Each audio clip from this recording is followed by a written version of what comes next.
Bueno chicos, buenos días, buenas tardes, buenas noches, cualquiera que sea este día. Hoy vamos a ver la segunda parte de cabeza y cuello. Para dar comienzo, vamos a comenzar en cabeza. Nos faltó hablar sobre el oído. Voy a hacer leve hincapié y un poco reiterativa a lo largo de las clases sobre el orden de la semiología con respecto al examen físico. En semiología primero realizamos la inspección, después la palpación, después la percusión y después la auscultación, recordando que hay ciertos órganos o sistemas en los cuales hay muchos tipos de los pasos, los cuales no se realizan porque no se necesitan, no me dan información, bien, pero siempre siguiendo este orden. Comencemos. Ustedes recuerden un poco general, ¿no? Que el oído, vamos a tener un oído externo, un oído y un oído medio fundamentalmente, ¿no? Y vamos a recordar que el oído, vamos a empezar con el primer paso, el cual es la inspección. En la inspección, lo primero que podemos hacer es, vamos a observar la oreja. La oreja si tiene algún tipo de alteración, como la presenta alguna tumoración, un cambio de coloración. Pero no me voy a explayar ni a detener esto porque realmente no es tan importante. Lo que es más importante es la observación de todo lo que es el oído externo y un órgano muy importante que es el tímpano. Pero bueno, hay dos cosas que hay que recalcar o que ustedes tienen que saber. Para nosotros poder observar el conducto auditivo externo y el tímpano, vamos a realizar algo que se llama la otoscopía. La otoscopía no es nada más que observar por un otoscopio y usted me va a decir, bueno, ¿y qué es un otoscopio? Un otoscopio no es nada más que una herramienta médica, que es un aparato, el cual consta de que lo que me permite es, por medio de este aparatico, magnificar, agrandar lo que estoy observando por medio del conducto auditivo externo. Y usted me va a decir, bueno, a ver, dámela más despacio. Bueno, primero vamos con el aparatito, el otoscopio vendría a ser. El otoscopio tiene en la parte inferior, vamos a tener una tapa en la cual vamos a introducir las pilas, ¿bien? Este de acá es un botón, el cual si lo bajo bien, me va a permitir prender una luz, o sea que se prende el aparato. El aparato consta de una parte que es removible, que son estos, no me sale ahora, estos triángulos, que no es un triángulo porque es redondo, es en 3D, no en 3D, bueno, esto de acá, ahora, bueno, no puedo cortar esta parte del video, en fin, bueno, este triangulito de acá, que lo que se hace, esto es removible y esto es lo que se introduce por medio de el conducto auditivo externo. En esta parte interior, aparte de tener un bombillo, una luz, la cual me ilumina, acá va a tener una lupa. ¿Por qué? Porque en esta parte es donde yo voy a poner el oído, ¿bien? Y me va a permitir, como hay una lupa, agrandar e iluminar todo lo que yo veo por el conducto auditivo externo, ¿bien? Recuerden que esto se quita, se lava, se deja en alcohol y tenemos diferentes recambios, pero no se bota. Son caros estas cositas, ¿bien? Pero para que lo sepan. Ahora, una vez que sabemos cuál es el instrumento el cual utilizamos, que es el otoscopio, es importante saber la posición del paciente. Acá no les puse una imagen de cómo es la posición del paciente, pero vamos a tener mucha imaginación. Nosotros nos vamos a encontrar, ustedes imagínense que el paciente está sentado, nosotros nos vamos a encontrar en el lado derecho y lo que queremos observar es el oído derecho. Vamos a hacer que la cabeza gire levemente hacia la parte izquierda y con mi mano derecha lo que voy a hacer es agarrar la oreja en la parte superior, hacerla hacia arriba y hacia atrás. Esto me permite un enderezamiento del conducto auditivo externo y cuando estoy ahí con mi mano, perdón, esto con mi mano izquierda, lo que dije anteriormente, y con mi mano derecha voy a tener en mi mano el otoscopio y voy a introducir esto por medio del conducto auditivo externo y acá voy a poner mi ojo. Bien, y ahí voy a hacer lo que es la otoscopía. ¿Estamos?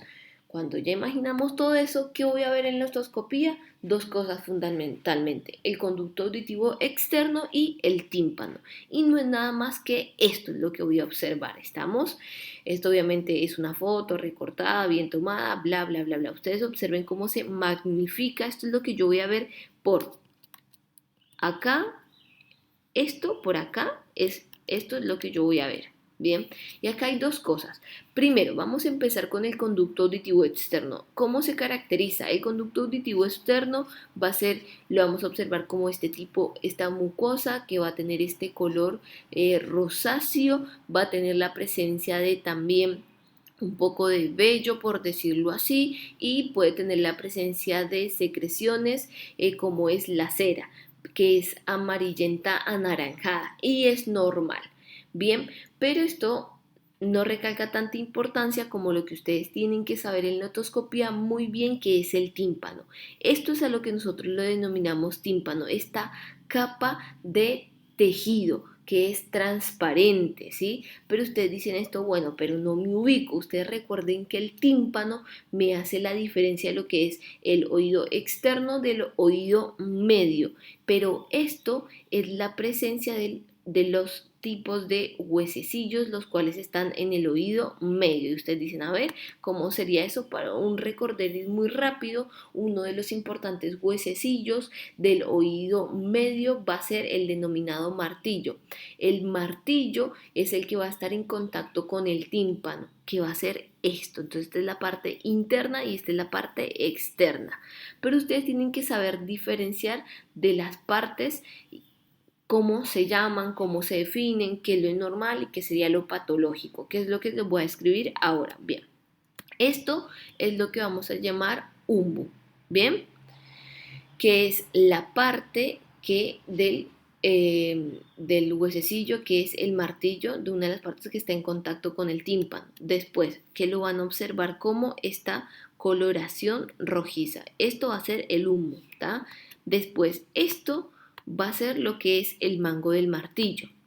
Esto va a ser lo que es la apófisis corta del martillo. Obsérvese cómo el martillo a estar en contacto con el tímpano me genera toda esta imagen. Bien, después nosotros vamos a tener algo, las características del tímpano es que es un tejido el cual es transparente. Cuando yo ilumino por medio del otoscopio genero un reflejo. ¿Qué es este reflejo de acá? Que lo definieron bien como el triángulo luminoso. Es muy importante que ustedes sepan que el triángulo luminoso es una característica de que el tímpano está, o en realidad que el oído está sano. ¿Por qué? Porque si tenemos algún tipo de alteración como un cuadro infeccioso, las características de la piel del tímpano van a cambiar y se va a ver opaco.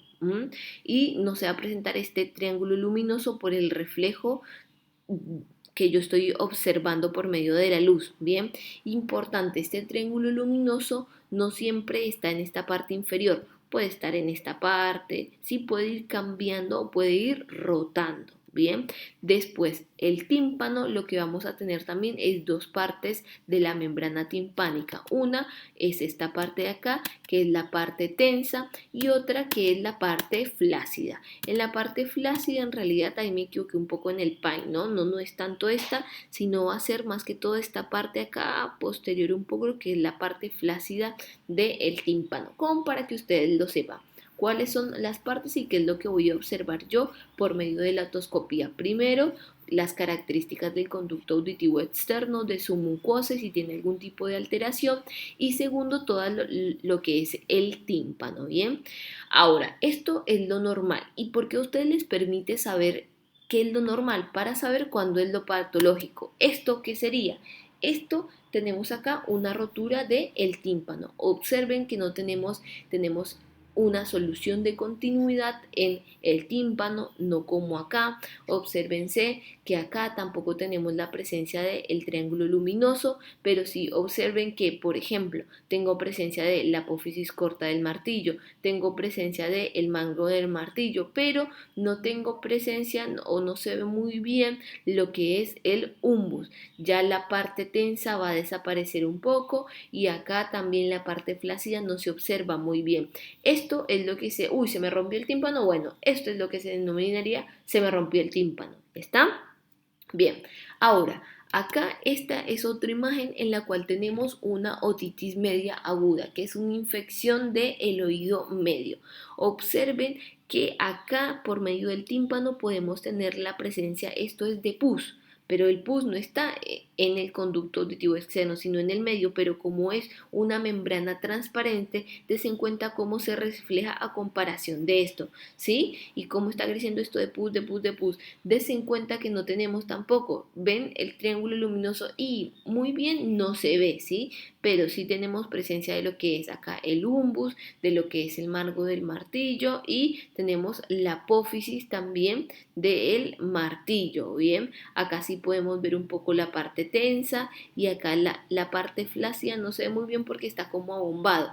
También observen, chicos, las características del conducto auditivo externo. Este está más roja, más eritematosa, es porque el tímpano se está bombando por la presencia de pus, ya se empieza como a inflamar y demás, todas lesiones de inflamación de la triada de Virchow. ¿Estamos? Entonces, por eso es muy importante, chicos, que ustedes sepan qué es lo normal para así cuando realicen la otoscopía pueden saber qué es lo patológico. Por ejemplo, esto que es la presencia de una otitis media aguda y esto que es una rotura del tímpano. También ustedes por medio de la otoscopía pueden ver la presencia de cuerpos extraños. ¿Por qué? Porque aunque ustedes no lo crean, hay mucha gente más que todo en edad pediátrica, la cual introduce cuerpos extraños en el oído, los niños o demás.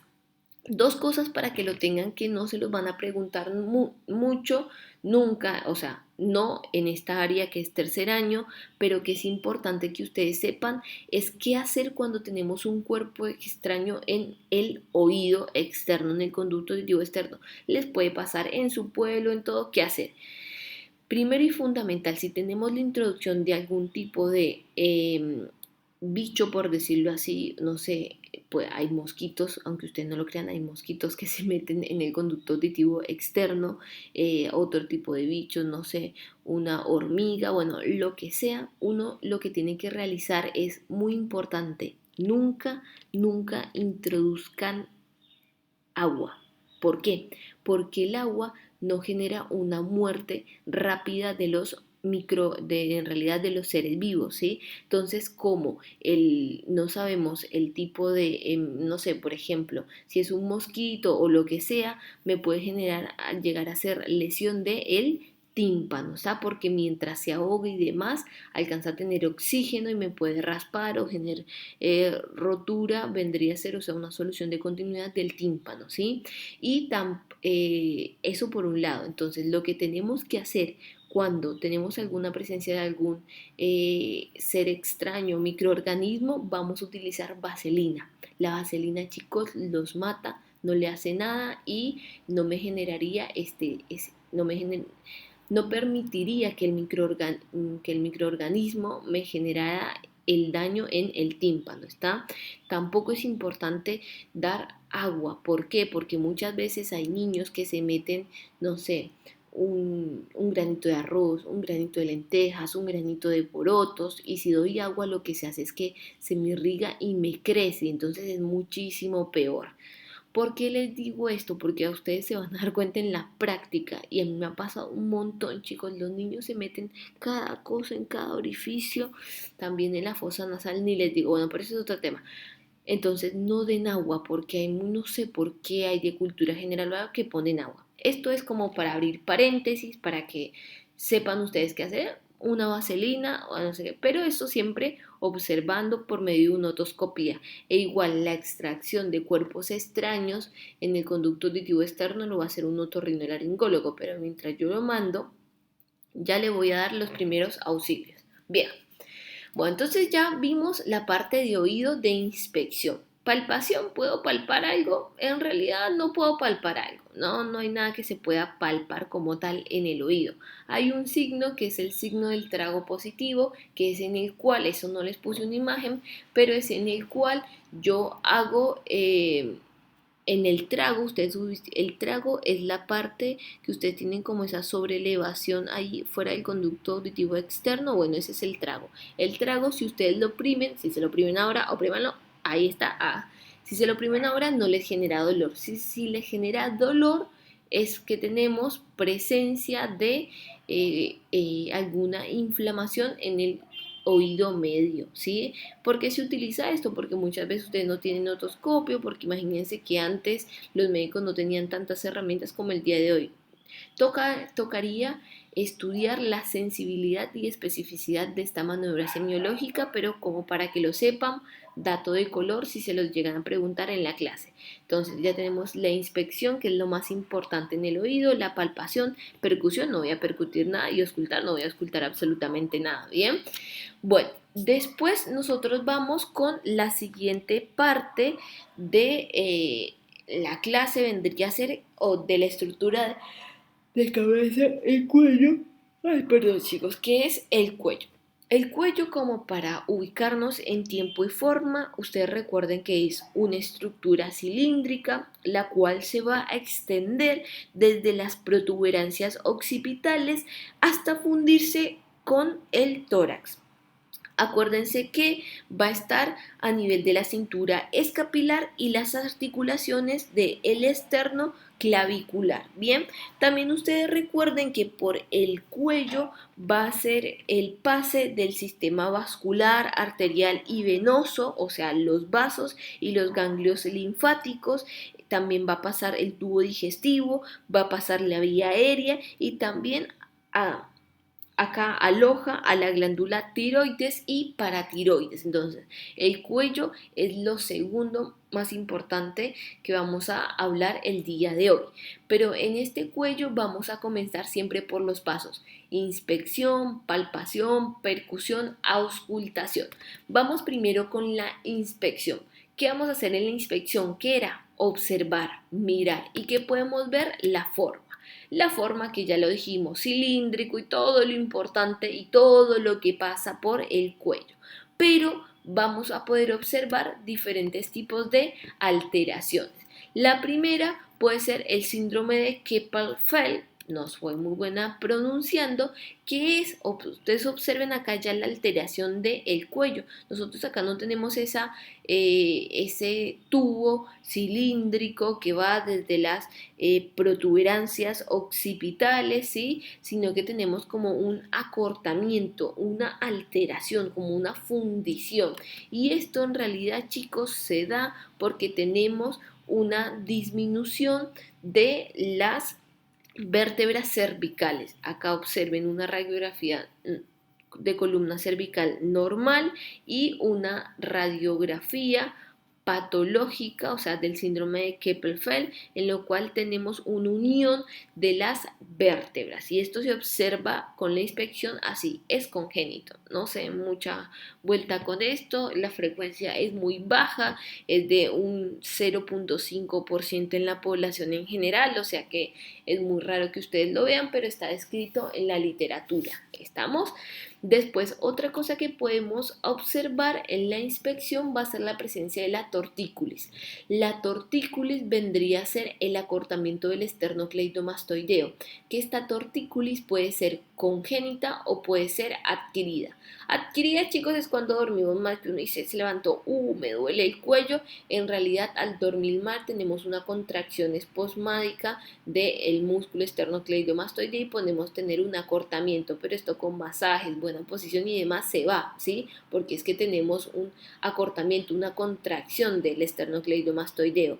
Lo que pasa es en la tortícolis congénita, en la cual ya la persona nace con un acortamiento de esto. ¿Y cómo se observa? Así. Esto vendría a ser un acortamiento del esternocleidomastoideo. Observen acá la paciente, esta es cómo nació, cómo estuvo, cómo tener la lateralización, y acá es después de la cirugía. Bien, un poco, pero hay una mejoría, aunque ustedes digan no quedó tan bien, bueno, pero quedó bien, a esto quedó bastante bien. ¿Estamos?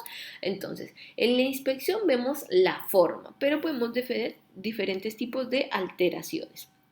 Bien, sigamos. Después, en el cuello, después de la inspección, vamos a hacer la palpación. En la palpación hay dos cosas fundamentales que podemos palpar. Primero, lo que vamos a hacer, los ganglios linfáticos, que tenemos unas grandes cadenas de ganglios linfáticos, y segundo va a ser la tiroides. Vamos a comenzar, pero con los ganglios linfáticos yo quiero hacerle hincapié de lo que es lo normal y lo que sería lo patológico. cuál es la dimensión de un ganglio linfático normal, cómo se siente para nosotros poder entender lo patológico y cómo sería el orden. Bueno, dentro del ganglio linfático normal vamos a ver, tienen que saber cómo es la forma, el tamaño, si tiene sensibilidad o no, la consistencia y la adherencia.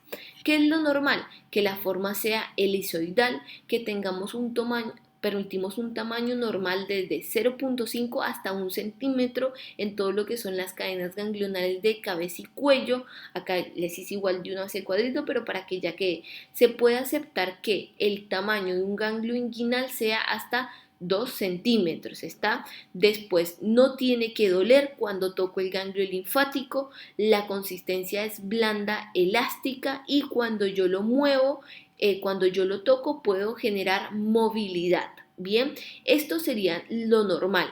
¿Qué sería lo patológico? Que el ganglio sea redondo, bien redondito, que el tamaño sea mayor a 1 centímetro normalmente, excepto si estoy en el ganglio inguinal, que va a tener un tamaño, es patológico, mayor a 2 centímetros, bien, que cuando lo toco esa pelotita redondita va a ser dolorosa, el paciente va a saltar, uy, me duele, bien, que cuando yo lo toco también, aparte que le duele, lo toco firme o pétreo, o sea, duro, como si fuera una goma, ¿estamos?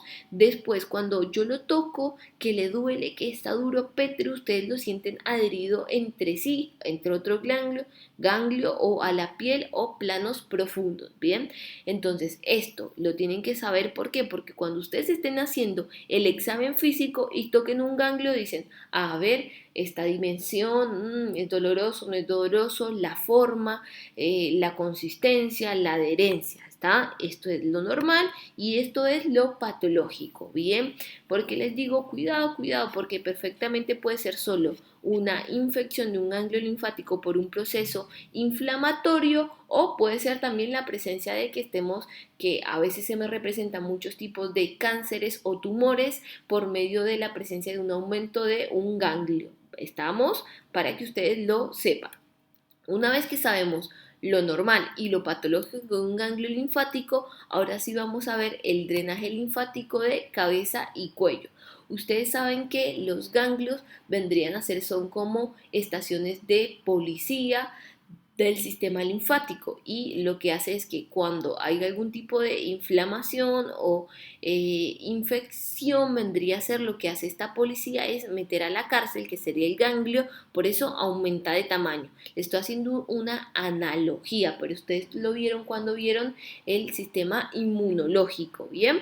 Bueno, entonces esto es cabeza y cuello. Entonces, ¿qué tipo o qué cadenas ganglionares tenemos? Tenemos la occipital, la cadena cervical posterior, la cadena cervical anterior o yugular anterior, también lo pueden encontrar como este nombre, o yugular posterior. Después tenemos la cadena ganglionar supraclavicular, muy importante, y acá vamos a hablar de el ganglio de Virchow. Después tenemos la cadena submentoniana y submandibular, ¿sí? Y estos son los drenajes. ¿Qué quiere decir cuando yo digo cadenas? Que ustedes hacen la palpación de estas partes del cuerpo y pueden tener la presencia de los ganglios, ¿bien? Y es donde ustedes los van a buscar. Acá en el cuello nosotros lo vamos a dividir, ustedes recuerden, en el cuello anatómicamente en dos, el triángulo anterior, ¿sí? Que es este de acá, y el triángulo posterior, que va a estar dividido por el esternocleidomastoideo, que va de acá hasta acá. Bien, ahora vamos a ver ustedes, o sea, ¿qué les sirve saber que hay una cadena ganglionar occipital? Ustedes tendrían que saber qué es lo que me drena. ¿Por qué? Porque si yo tengo un aumento de este ganglio, puedo decir, lo que está afectado es tal parte del cuerpo, ¿no? A ver, si yo toco a nivel occipital los ganglios, ¿qué me drena acá? Me drena el cuero cabelludo. Entonces, ¿cómo puedo tener un aumento de los ganglios occipitales? Pues fácil, cuando la persona tiene piojos. Cuando tiene la persona piojos, puedo tener un aumento de los ganglios occipitales. También Podemos tener un aumento del ganglio occipital cuando tendremos el síndrome mononucleósico, que el síndrome mononucleósico está dado por el virus de Epstein-Barr o el virus de El Beso y se caracteriza por un cuadro en el cual tengo todas las cadenas ganglionares aumentadas de tamaño y tengo faringitis, por decirlo así, pero más a fondo lo van a ver más adelante y lo van a ver más que todo con Paulo, el síndrome mononucleósico. Lo que ustedes tienen que saber de simbología es que el síndrome mononucleósico me puede dar aumento de los ganglios occipitales, igual que cuando tengo piojos, ¿está? Después vamos a ver con la cadena cervical posterior o yugular posterior, en la cual ¿qué me va a drenar? También me va a drenar un poco el cuero cabelludo, pero más que todo acá, esto ustedes saben que acá vendría el miembro superior me va a drenar acá, ¿sí? La región pectoral y aferencias de los ganglios axilares. ¿Por qué todo esto drena? Porque esto después va a drenar, chicos, ¿a dónde? A la vena cava superior, a toda esa parte de ahí, toda esa cadena ganglionar. ¿Estamos? Bien. Después la cadena cervical anterior o yugular anterior, ¿qué me va a drenar acá? Me va a drenar todo lo que es la lengua, la amígdala, el pabellón auricular, ¿sí? La parótida, muy muy importante, la parótida, esa glándula salival en la cual la tenemos en esta parte de acá, ¿sí? La laringe, la faringe, el esófago cervical y la tiroides, o sea, que cuando yo tengo aumento de la cadena ganglionar tengo que pensar en todos estos órganos, ¿sí? A ver, obviamente que va a estar acompañado de signos o síntomas y para ver qué es lo que me está generando este aumento de la cadena ganglionar.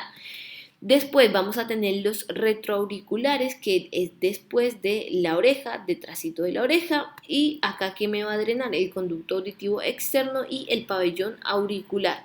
Abro paréntesis, anteriormente, ¿se acuerdan? Cuando yo les dije el signo del tímpano, el tímpano era esta parte, el signo del tímpano positivo era cuando yo, ¿qué era lo que apretaba? Esto era lo que yo apretaba, que si me dolía, me daba, era connotación de que teníamos inflamación en donde en el oído medio.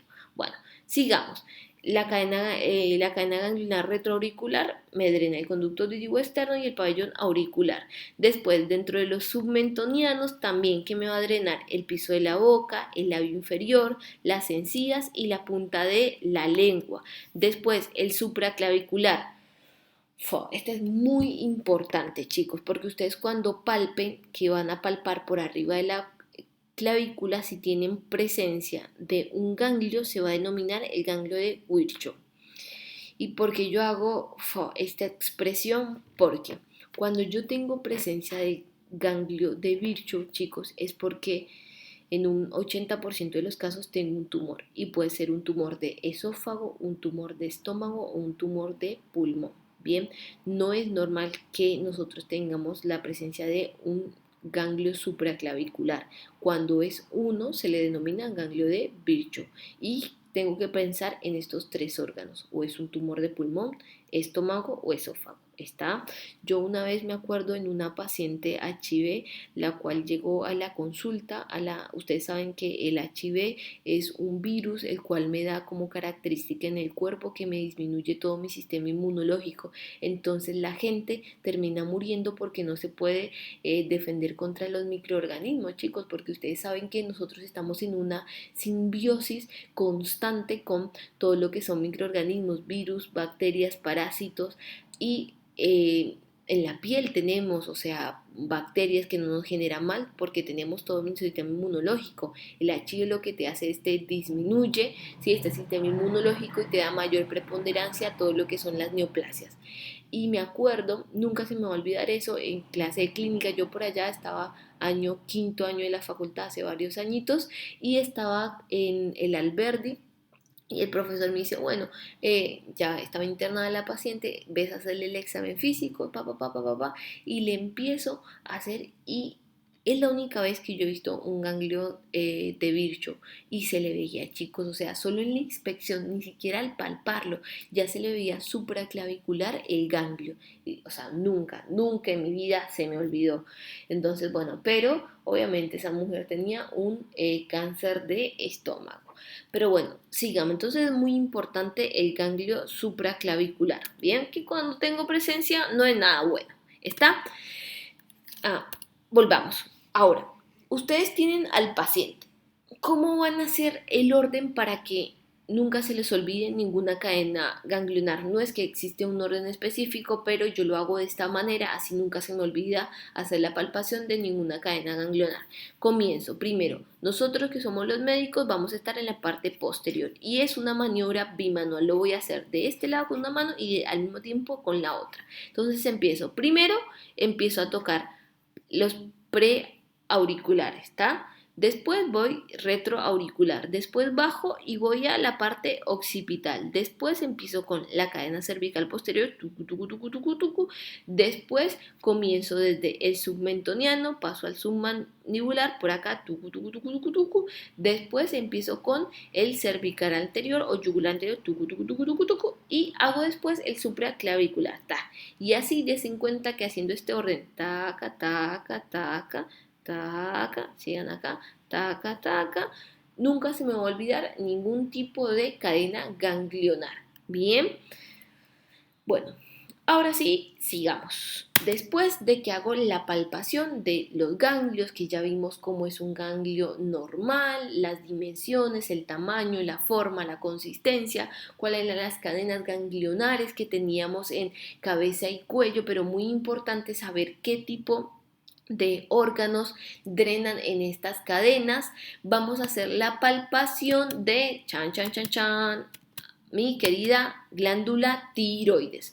Ustedes recuerden que la tiroides es un órgano que se encuentra en el cuello, que es una glándula la cual me va a generar la hormona tiroidea, que es muy importante en todo lo que es la metabolización, que va a tener un peso aproximadamente de 20 gramos, que va a tener 2 lóbulos y un istmo. ¿Está?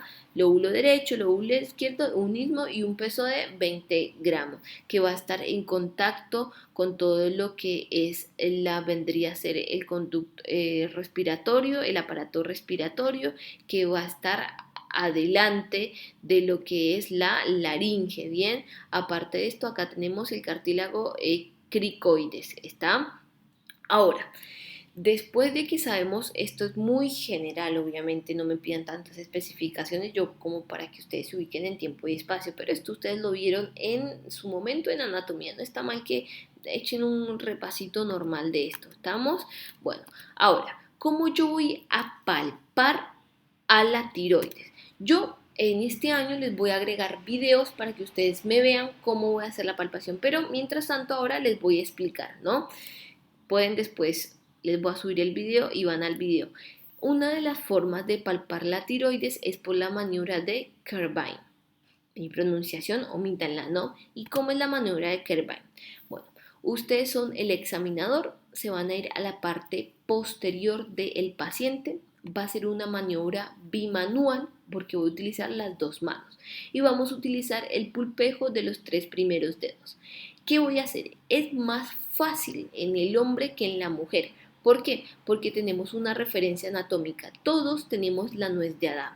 La nuez de Adán se encuentra acá, en esta parte. Entonces, cuando yo encuentro la nuez de Adán, con una mano me voy a dirigir 1 o 2 centímetros por debajo y en realidad 1 centímetro, 2 es mucho, 1 centímetro y voy a estar en contacto con el cartílago cricoides. Entonces sería, busco nuez de Adán, la palpo con los 2 dedos y voy al cartílago cricoides. Una vez que estoy en el cartílago cricoides, ustedes recuerden que esto en la parte inferior y vamos a tener la presencia del istmo. Entonces lo toco y acá voy a estar en la presencia del istmo y mis 2 manos las voy a hacer lateralmente para que y ahí voy a encontrar el borde lateral de los lóbulos de la tiroides. Entonces las manos van a estar acá.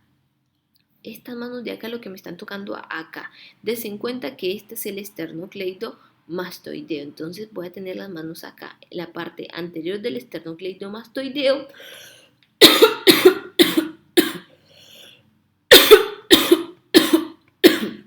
Ay chicos, perdón, me atraganté. Bien, Voy a ver si puedo cortar esta parte del video. Bueno, si no la corto, disculpen. Bueno, pero no, vamos a estar ubicados en la parte anterior del esternocleidomastoideo, pero para ubicarnos, buscamos, repitamos, con la nuez de Adán bajo, voy a tener el cartílago cricoides y un poquito, 1 centímetro más abajo, voy a estar en contacto con el istmo. Mis manos las voy a llevar hacia la parte lateral, ¿sí? Y lo que voy a encontrar, y me voy a encontrar sobre el borde lateral, ¿sí? De los lóbulos. Una vez que tengo mis dos manos en el borde lateral, yo lo que le voy a decir al paciente es que trague. ¿Por qué? Porque mis manos en esa posición, cuando yo le digo que trague, lo que va a hacer cuando hace el proceso deglutorio es que esto sube y baja. Y cuando sube y baja y yo tengo acá las manos en posición quieta, me va a permitir tocar todo el borde lateral de la tiroides, de cada lóbulo tiroideo. Y si yo tengo la presencia de algún tipo de tumor, cuando sube y baja, voy a tener la presencia de un bulto que sobresale. ¿Estamos? Yo sé que es muy difícil la imaginación por medio de lo que yo les dije anteriormente, pero por eso les voy a dar el videito, así ustedes lo pueden practicar en su casa y me ven cómo es que se hace, ¿sí? Bien, las glándulas paratiroides no se palpan, pero sepan que están en la parte posterior. Bien, entonces esta es una maniobra muy importante y que tienen que repasar mucho, ¿sí? Ahora, sigamos. ¿Qué más podemos observar? O sea, aparte de la palpación, una parte que me falté fue en la inspección de la tiroides, vendría a ser que es esto, es la presencia, y ustedes dicen, wow, ¿qué es esto?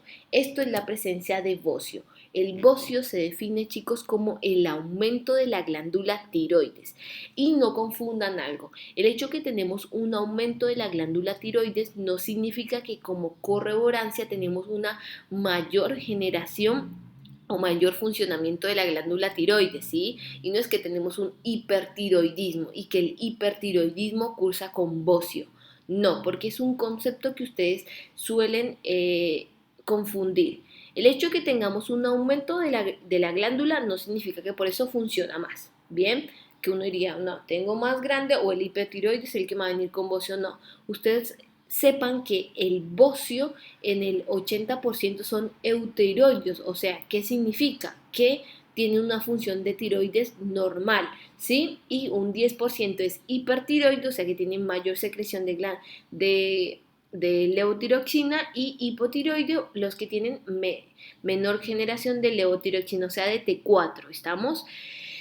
Esto vendría a ser el bocio. Entonces ustedes cuando, esta sería una palpación espectacular, ¿no? Porque ustedes cuando vienen acá, no es de Adán de acá, ya, o sea, ni siquiera tienen que hacer toda la maniobra, ya pueden tocar perfectamente todo lo que es la glándula tiroides. Siempre se pide estudios complementarios como la ecografía, muy importante, o si tenemos la presencia de un nódulo tiroideo, la ecografía y después la punción o aspiración con aguja fina, pero bueno, es otro tema eso.